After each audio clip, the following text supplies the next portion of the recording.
Hi, welcome back to Joe Blogs. In this episode, I want to talk to you about global debt. Now, if you've been following the channel, you'll know that I recently posted a video talking about the fact that debt today is around 25% higher than it was back in 2008 at the time of the global financial crisis. So we haven't really learned a lot from that crisis, have we? We've carried on building up debt, getting ourselves into a more difficult, precarious situation, waiting for the next downturn to come. But in today's video, I want to tell you about $65 trillion worth of debt that actually isn't being reported anywhere. This hasn't been included on any balance sheets. It's not included in that 25% additional debt that I reported in the last video. So when you add this debt onto the current levels of debt, we are at eye-watering levels. But how can we have $65 trillion worth of debt not being reported? Well, the reason for it is that it's been included in what's called an FX swap.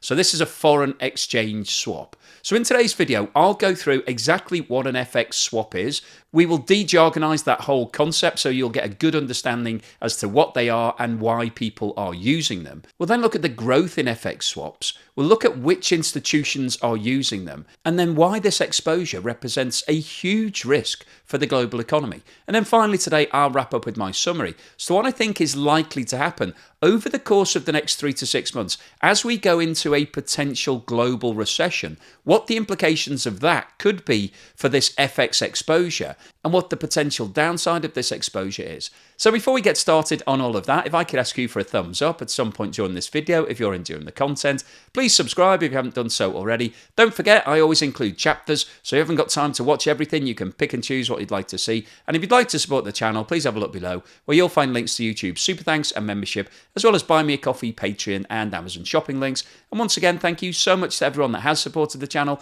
particularly everybody who's joined the membership schemes. I really appreciate it.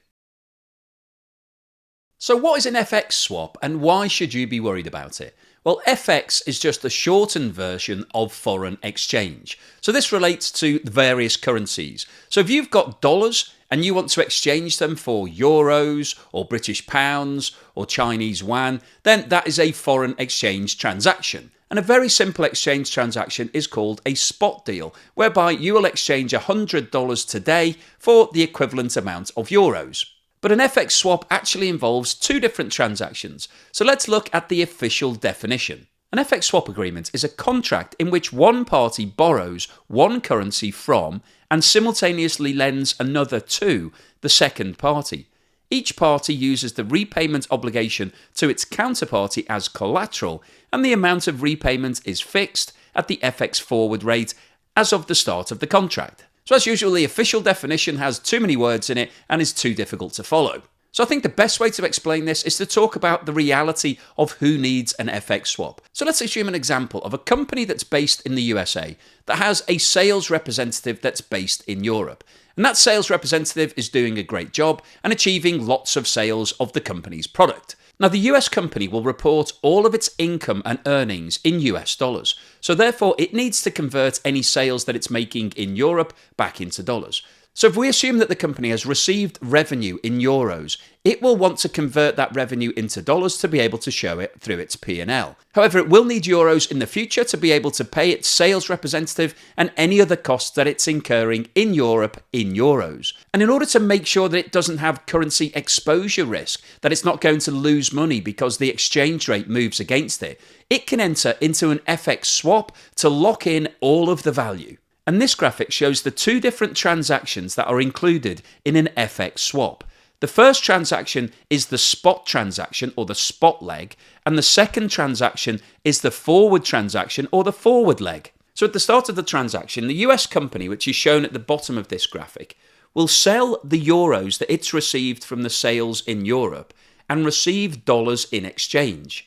So that means that the company knows exactly how many dollars it's achieved for those sales, and it can include that revenue in its profit and loss account for the month. However, as we discussed, the company will need euros at the end of the month to pay for all of its European costs, and so the transaction on the right-hand side here, the forward rate part of the Forex swap, involves the company exchanging US dollars for the euros in order to make those payments.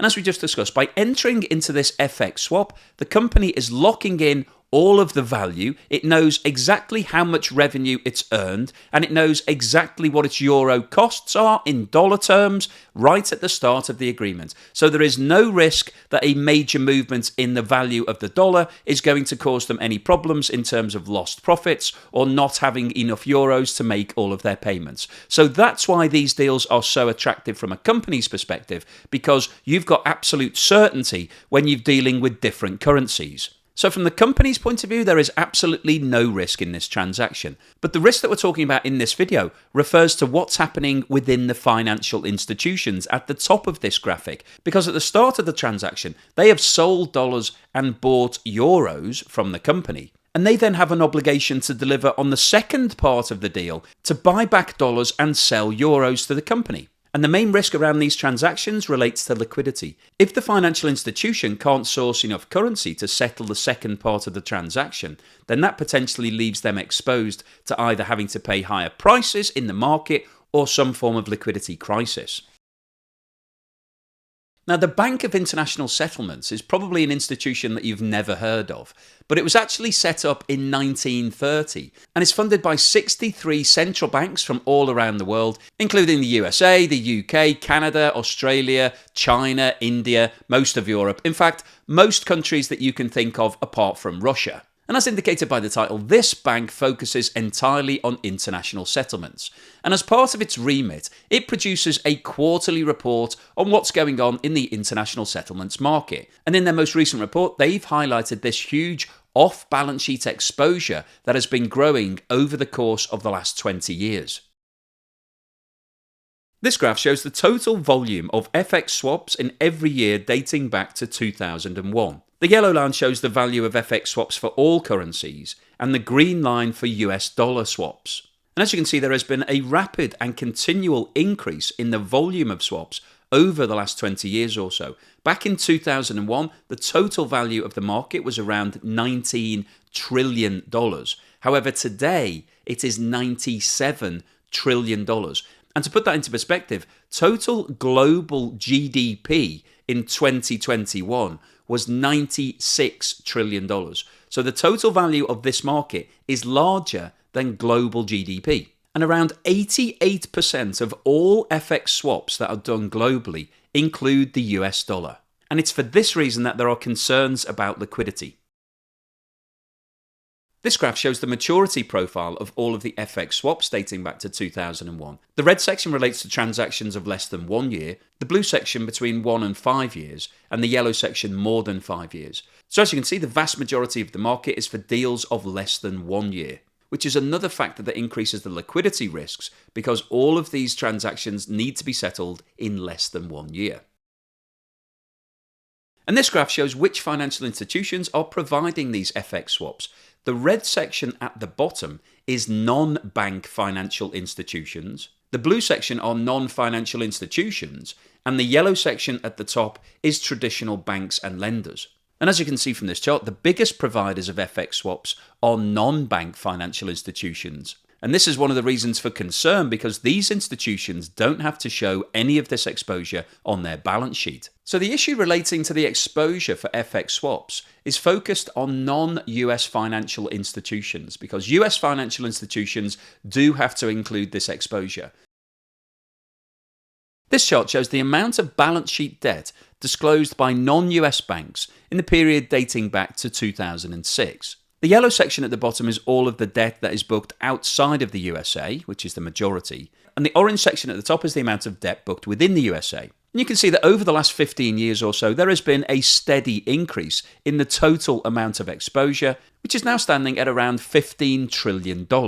However, if we now show the same data and include off-balance sheet debt, so debt that is not disclosed in the balance sheets of these institutions, you can see that the actual exposure is significantly higher. The green section at the bottom of this graph is the estimated off-balance sheet debt, and the grey section above is the on-balance sheet debt that we just looked at. So there are two things to note about this chart. Firstly, over the last 15 years, there has been a notable increase in the amount of off-balance sheet debt. The chart has moved progressively higher over that period. And secondly, the current amount of off-balance sheet exposure that non-US banks have is around $39 trillion. If we now look at the same data for non-bank financial institutions, and a non-bank financial institution is basically any lender that is not officially a bank and therefore not regulated as part of the banking sector. And this chart splits up the exposure to non-bank financial institutions between bank loans, which are shown in red, and bonds, which are shown in blue. And this chart actually dates back to 2002, and you can see that over the last 20 years there has been a progressive and steady increase in the total on-balance sheet exposure. However, if we now include the off-balance sheet exposure, you can see that it's a similar story to what we just looked at for non-US banks. The green section at the bottom of this chart shows the off-balance sheet risk, and you can see that there has been a huge increase over the last 20 years in this exposure. And the total amount currently outstanding is around $26 trillion. So if we now take a step back and look at the total exposure between non-US banks and non-bank financial institutions, the combined off-balance sheet exposure is currently sitting at $65 trillion. And you can see that this risk is significantly greater than the on-balance sheet exposure that's declared in all of the audited accounts.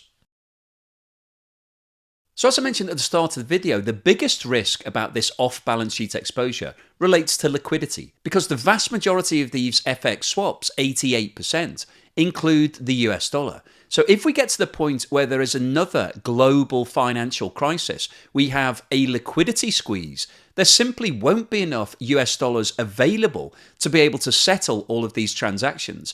And that means that all of these institutions who are writing these FX swaps would be unable to access the dollars to be able to settle the second leg of the FX swap that we looked at earlier. And that would then mean that people wouldn't get paid, there wouldn't be enough currency going around, and that's a similar scenario to what happened in 2008 when we had the global financial crisis. There was a liquidity crunch, nobody had any cash to be able to settle anything, and we saw the biggest failure in the financial system that we've seen for the last 50 years. So whilst this off-balance sheet exposure is very convenient for all of these institutions because they don't need to declare it and therefore they don't need to have capital in order to offset all of this risk. So it's quite a nice way of making a bit of extra profit, of boosting your lending without actually having to increase your capital base. But if we do hit some form of liquidity crisis, then all of these institutions would struggle to be able to settle the second part of the transaction, and that's when we could see a major financial collapse. So what's the summary and conclusion today? Well, I wanted to post this video because, as you'll know if you follow the channel, we're moving into a period of economic slowdown. It's highly likely that in 2023 we will see a lot of countries going into a formal recession. But even the countries that don't go into recession are likely to experience a slowdown. So at times like this, you need to look under the bonnet and see what's going on with the global engine. What potential risks are out there? And the off-balance sheet debt that we've talked about in today's video is something that's relatively complicated. It's not something that anybody is really aware of, and it represents a huge amount of exposure to the global economy. $65 trillion. Just to remind you, a trillion is 1,000 billion, and a billion is 1,000 million. So this is an extraordinary amount of exposure. When you compare it to global GDP, it's around 2/3 of all of the GDP that was earned in 2021. So this is a mind-boggling amount of debt that's been built up that isn't being disclosed on any balance sheets. And of course, the figures that we've been through today are BIS's best estimate. This is what they think is out there. It actually could be greater than that. And if you looked at the charts, you saw that there was a massive increase year on year over the last few years. So it could now be significantly more than 65 trillion. But whatever the figure actually is, it does represent a huge risk, because if we go into some form of liquidity crisis, like we saw in 2008, when at that time the collateralized debt obligations that had been put together by the financial gurus on Wall Street and rolled out globally that nobody was really aware of until they started imploding, when that hit the markets, we saw a crisis all across the financial world. And a lot of banks went down during that crisis. They had to be bailed out by their governments, or a number of them actually just disappeared off the face of the earth. If we had another situation like that, it's very likely that this off-balance sheet risk would become a major problem for all of these institutions that have been writing all of these FX swaps left, right, and centre. And they wouldn't be able to settle them. They would be unable to source the currency to be able to do the second part of that transaction. And that would then throw the whole world into chaos, because it wouldn't just be these financial institutions that would go bust. It would be all of the companies that have entered into these deals. They wouldn't be getting the cash that they need to make all of their payments, and therefore they would have to default on their obligations, which means that all of the companies who are going to be paid by those companies would also be in a financial crisis, and that would be the domino effect sweeping all across the world. So this risk isn't just contained to the financial and non-financial institutions that have been writing these swaps. This would actually have a real world impact and affect everybody all around the world. So the purpose of this video is really to bring you up to speed, to let you know what's lurking at the back of the cupboard, what potential other risks could come out of the woodwork if the financial crisis in 2023 does get much worse than we expect, and we start to get into liquidity issues and all of those sort of things. So one thing I'd like to say before I sign off today is that if you're a foreign currency trader or an expert in this market, please keep your knickers on. Don't start posting lots of comments below saying that this isn't actually how it works, this is far too simplified, actually it's a lot more complicated than this, because the whole point of these videos is for me to explain to people what's happening in simple terms. I'm trying to give everybody a good understanding of what's going on globally for some quite complicated matters. So I know that the explanation that I've given today is a very simplified version, but that's the point of this channel. I'm not here to provide difficult to understand explanations. I'm trying to simplify things so people can get a good understanding of what's going on. But anyway, I just wanted to say that because every time I make a video like this, we always get somebody who says, I'm an expert, I know a lot more about this than you do, you've got it all wrong, this isn't how it works. Well, I don't really care, because I'm trying to explain things to people in easy to understand language. Anyway, if you've liked what I've said today, if you like that easy to understand language, then please give me a thumbs up, and thank you so much for watching this video all the way through to the end.